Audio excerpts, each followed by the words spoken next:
Em nome do Pai que me criou, do Filho que me resgatou e do Espírito Santo que me santificou, divina vontade, reina na minha vontade. Ó minha mãe, te amo que me amas, dá-me um gole da divina vontade para minha alma. Me abençoa, Mãe, para que todas as minhas ações sejam feitas diante de vossos olhos maternais.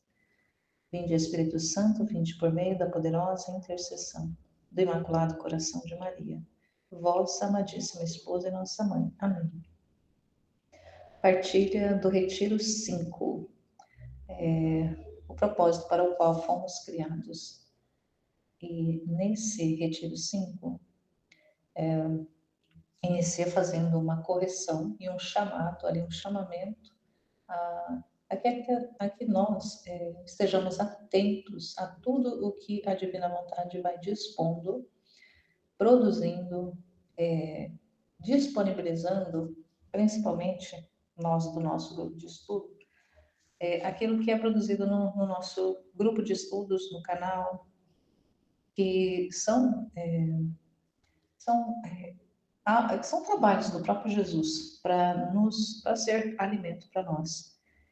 E que, especialmente, não só nesse retiro, mas em vários trabalhos que Jesus vai movendo a criatura a produzir, ele vai separando ali o material, instruindo a separação do material para nortear ali a compreensão, os estudos, a leitura daquilo que ele quer que nós alcancemos. Então, ele se propõe, né? Jesus se propõe a produzir um conteúdo e muitas vezes a gente não dá importância. Nesse chamamento, claro que é para todos, mas diretamente foi a partir de uma fala, em primeiro plano, humanamente infeliz que eu fiz, mas que depois, refletindo, é feliz porque muitas vezes naquelas colocações, naquelas informações que a gente expõe e que tem ali, demonstra, que manifesta uma miséria humana, Jesus ele se aproveita de tudo. Então, para Deus não há tempo perdido, para Deus não há nada, para Deus nada se perde, ele aproveita tudo. Em todas as circunstâncias, ele vai iluminando, trazendo ali informações dentro daquela circunstância que a princípio e aparentemente não era legal, não era agradável, não era boa, mas que ele vai retirando ali os elementos de luz para até ampliar a nossa visão, a nossa compreensão acerca daquilo que ele quer falar. Então, num segundo momento, espiritualmente, foi uma oportunidade feliz de possibilitar a exposição de novas luzes por parte de Jesus. Então, nessa parte é importante, só por isso que eu estou pontuando. Então, sempre observar que Jesus vai estar ali se empenhando, se movendo ou movendo as criaturas, né, para poder trazer para nós aquilo que ele quer nos comunicar. E Jesus ele deixa bastante claro, não só nessa parte do retiro, mas em todo o retiro e em diversos outros conteúdos que ele vai disponibilizando para nós, e o que ele também deixa bastante claro no Livro do Céu, não só também, mas a própria doutrina da Igreja que vê ali, né, que ensina Jesus, sendo Deus, se esvazia dessa condição divina para assumir a natureza humana, para que o homem pudesse ser elevado à condição divina, por graça.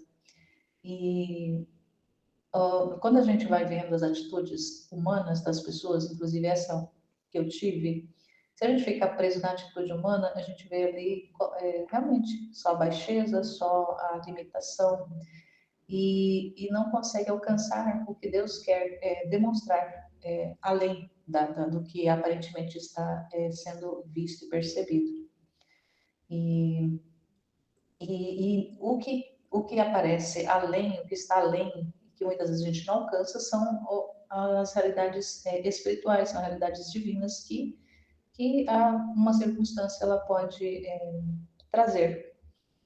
E aí uma outra coisa que foi falada, que até essa semana eu estava fazendo ontem, acho que foi ontem mesmo, estava pensando a respeito e eu lembrei dessa fala, onde ali nesse vídeo do retiro falou do bom ladrão, ali da conversão que ele teve, e essa conversão dele também foi oportunizada porque ele viu ali que aquela outra pessoa que estava sendo crucificada não abria a boca, não, ele percebeu que era inocente e que mesmo sendo inocente, um inocente ali com a mãe ali, presenciando todo aquele episódio, toda aquela coisa horrível que estava acontecendo, mas porém não estava resignado, estava conformado àquela realidade e não se debatia como o outro companheiro de cruz estava fazendo, estava blasfemando, estava fazendo ali, se contorcendo realmente na cruz, não só fisicamente, mas espiritualmente se contorcendo.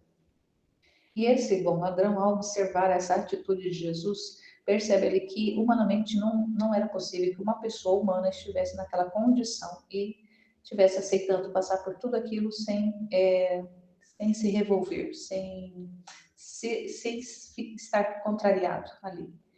E então ele percebe ali que não era realmente um ser humano, mas que era Deus que estava ali. E aquilo faz com que ele deseje participar dessa realidade no qual Jesus ali manifestou a divindade. Ele percebe a divindade, não era apenas um ser humano, embora Jesus estivesse esvaziado da condição divina. Mas o que é o ato divino ali? É porque a força que ele recebia para passar por toda aquela situação, por toda aquela circunstância de morte, não era humano, que realmente, humanamente não era possível aguentar tudo aquilo, mas que ali havia uma força divina que operava.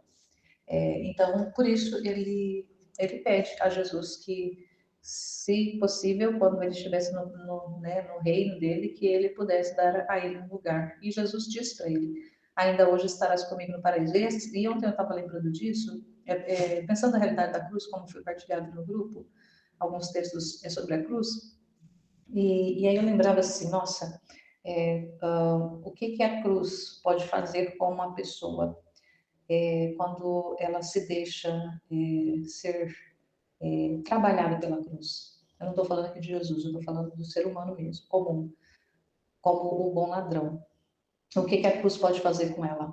Como Jesus ensina que a cruz é sacramento, e até mais do que sacramento, e um dos sacramentos, me lembrava, que é o batismo, que é o que devolve, o batismo, quando a pessoa é batizada, seja ela criança ou adulta, no momento que ela recebe esse sacramento, ela é purificada de todo o pecado, não só o pecado original, porque ali realmente o pecado original é expurgado, apenas ficam as marcas, as consequências, que são as debilidades, porém, a pessoa fica, é como se ela fosse zerada, ela tivesse zerada de culpas, de pecados e de culpas.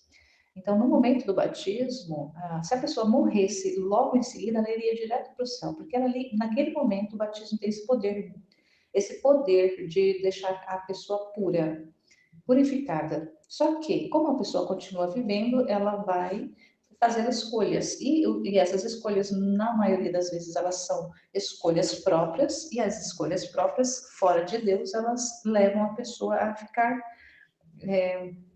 E as escolhas próprias, elas são pecado. Então, a vontade própria em si, ela já é um pecado, porque ela precisa, a vontade, ela precisa estar unida, ela precisa estar dentro da de Deus, para que a pessoa seja realmente aquilo para o qual ela foi chamada à vida. Então, quando a pessoa, mesmo no momento ali, eu já vi batizados, né, já presenciei batizado de várias pessoas adultas. Então, naquele momento, nossa, que graça a pessoa está recebendo. E às vezes a pessoa não tem nem noção, mas ela está recebendo uma graça poderosa de ser ali purificada. Mas a partir do momento daqui, 2 minutos que ela que passou o sacramento, às vezes ela já volta ela volta a condição de pecado, de pecadora novamente, porque ela está dentro da vontade dela, ela está dentro da vontade própria e agindo dentro dessa vontade própria. Então, e aí, o que eu lembrei, o que isso tem a ver com o bom ladrão? Que o bom ladrão, naquele momento, ele foi batizado na cruz, ele recebeu um batismo de sangue. Então, porque eu fiquei pensando assim, né, como ali, né, que o ladrão, né, com toda aquela realidade, ele iria estar logo em seguida no paraíso junto com Jesus, porque ele foi batizado na cruz. Ele recebeu o batismo da cruz, que o purificou de todas as manchas.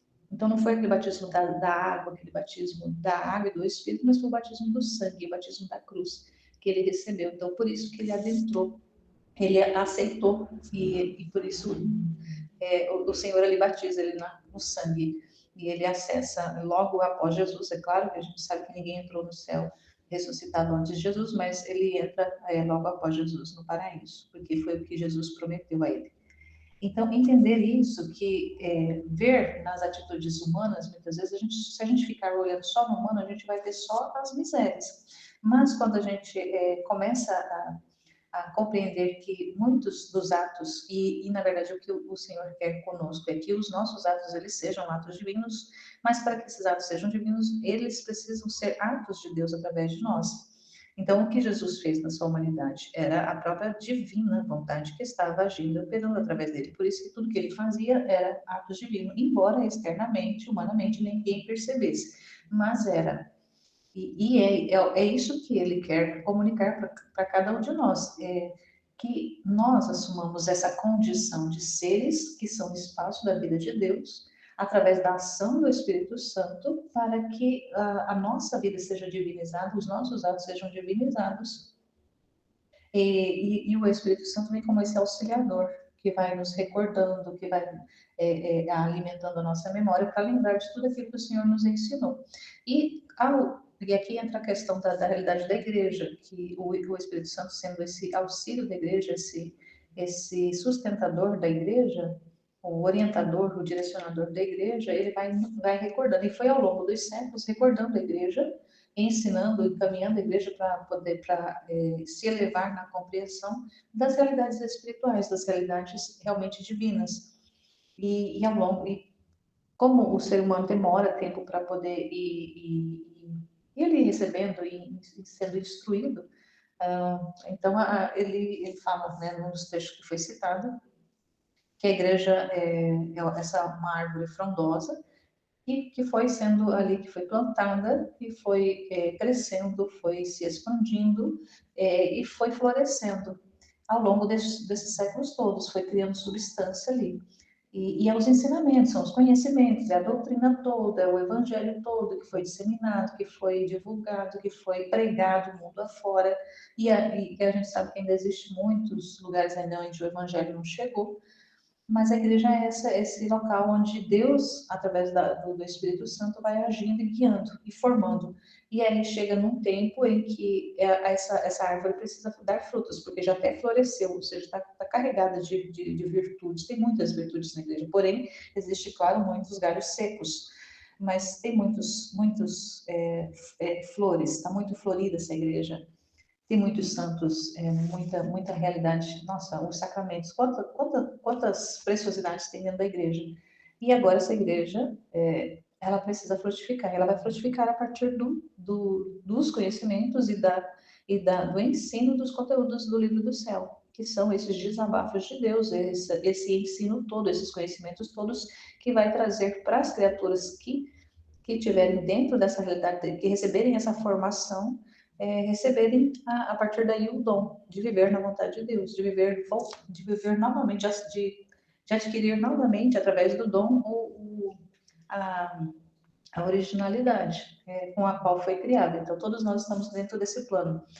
E aí assim a gente foi entendendo também que o ser humano quanto ele, né, Jesus, de forma tão linda, tão maravilhosa, ele revela nesse vídeo, nesse retiro, que o ser humano ali, quando ele foi criado, né, falando de Adão, quando ele sopra, né, até o Gênesis revela que, né, Deus sopra ali nas narinas, sopra o sopro da vida, ou seja, infunde ali uma alma dentro daquele corpo. Mas ele fala, né, ele revela nesses escritos que ele infundiu um outro sopro, que foi o sopro da vida dele mesmo. Então, ele mesmo, é como se ele próprio se infundisse dentro da criatura, para poder viver ali dentro e agir a partir dessa criatura. Então, o Adão ali ele recebeu essa graça, e era para que essa graça houvesse sido, se não houvesse a obediência, ele haveria comunicado isso a toda a família humana, toda a geração humana, essa vida de Deus que ele recebeu nesse segundo sopro. Então, que é importante a gente entender isso, que ele cria ali, coloca uma alma, mas ele sopra a sua própria vida, que é o dom, ele infunde ali o dom da divina vontade no Adão, para que ele vivesse com a vida de Deus, que a vida de Deus fosse a que sustentasse a vida do Adão. E assim seria de todos os demais seres humanos. A vida, uma vida humana, espiritual, mas sustentada pela vida divina. Então, essa vida divina, essa vontade divina, porque a vontade divina é a vida de Deus, é a vida, é o motor de Deus, é o movimento de Deus, ela é o que dá vida à nossa alma. Então, se a nossa alma dá vida ao nosso corpo, quem dá vida à nossa alma é a vontade de Deus, é a vida de Deus, é o sopro de Deus que dá vida à nossa alma, que sustenta a nossa alma. E se a gente está unida a essa vida de Deus, nós temos a força por causa ele fala aqui da soberania.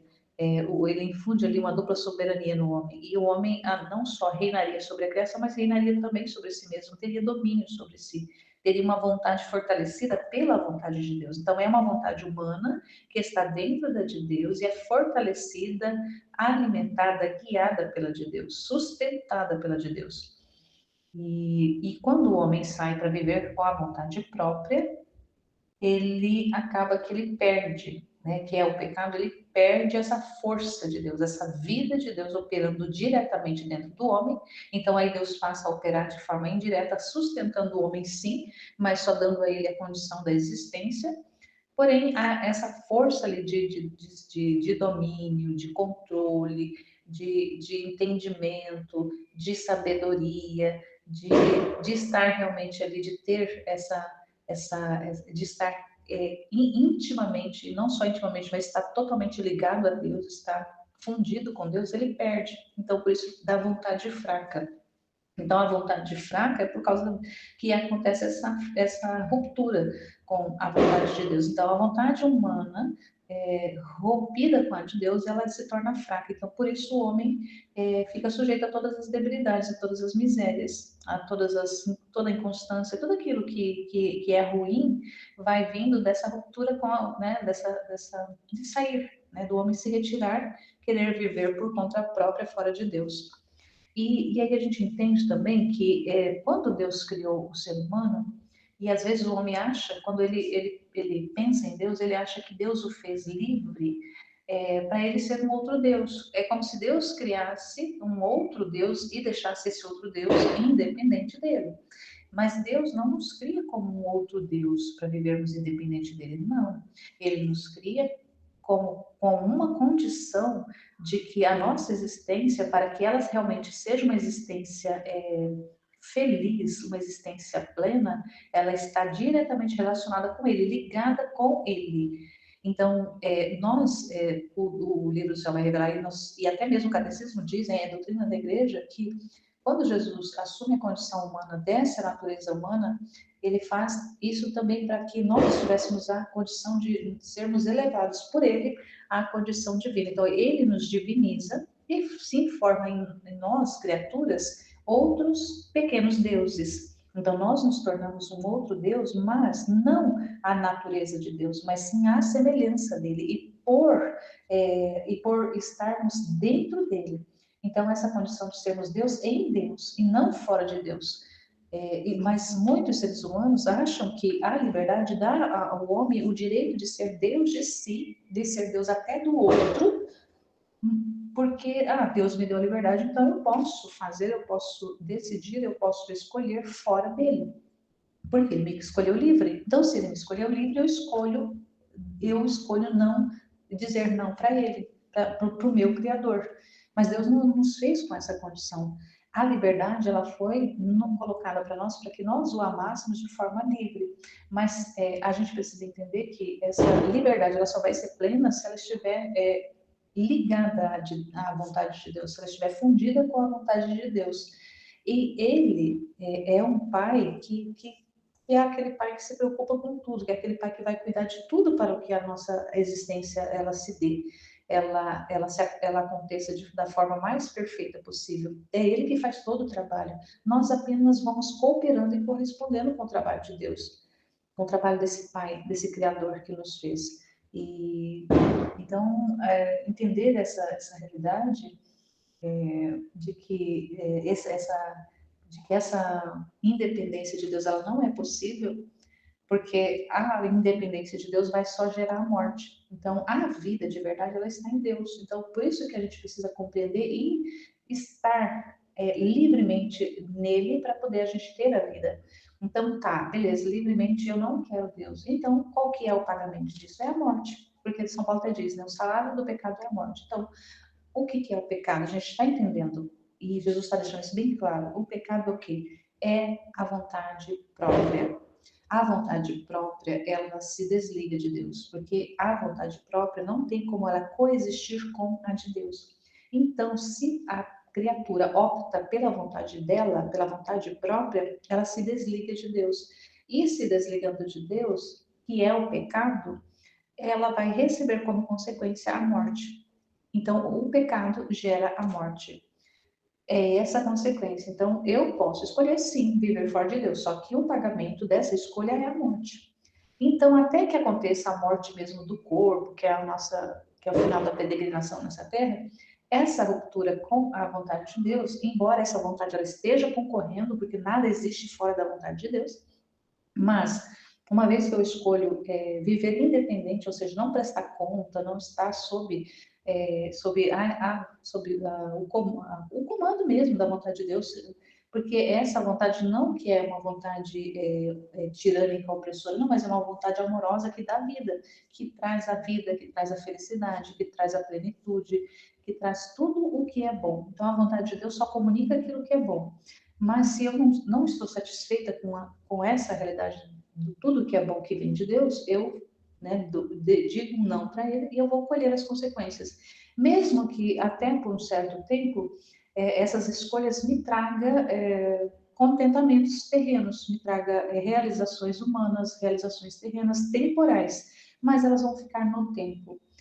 São realizações, conquistas, acúmulos, bens e tudo mais que for possível de gozo na humanidade, mas elas vão ficar aqui. No momento que houver a separação da alma e do corpo, a consequência será a morte eterna.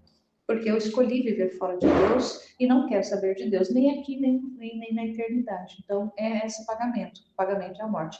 Sendo que o pagamento, ou seja, a recompensa de estar em Deus é a vida. Não só a vida aqui já na terra, uma vida de céu já na terra, mas na eternidade, se viver eternamente dentro de Deus, viver de Deus. Então, assim, a gente precisa compreender essa dimensão de que estar em Deus e ter essa dependência de Deus é estar ligado à vida. E estar fora de Deus é estar na morte. Então, isso é importante a gente compreender. Muita coisa foi falada nesse retiro e que é importantíssimo a gente estar sempre retomando. Não é um retiro para se fazer uma vez só e seguir vida, vida que segue, não. É um retiro para estar sendo retomado. Pelo menos ali uma vez, talvez, de repente, uma vez por ano, a gente retomar alguns, talvez não a todo o retiro, mas alguns dos vídeos para poder ir nos alimentando, ir ali, porque esse trabalho do Espírito Santo, que de trazer a memória, de estar alimentando a nossa memória, de estar ali nos lembrando, rememorando, revivendo, recordando-nos que é esse trabalho dele, muitas vezes se dá através de um gesto simples, pegar um vídeo, um estudo, uma escola, um ensino e ouvir novamente, meditar a respeito, para que a gente, enquanto a gente está aqui na Terra, a gente seja alimentado com essas verdades, com essas luzes, com essas informações, com esses conhecimentos. Amém, Feliz?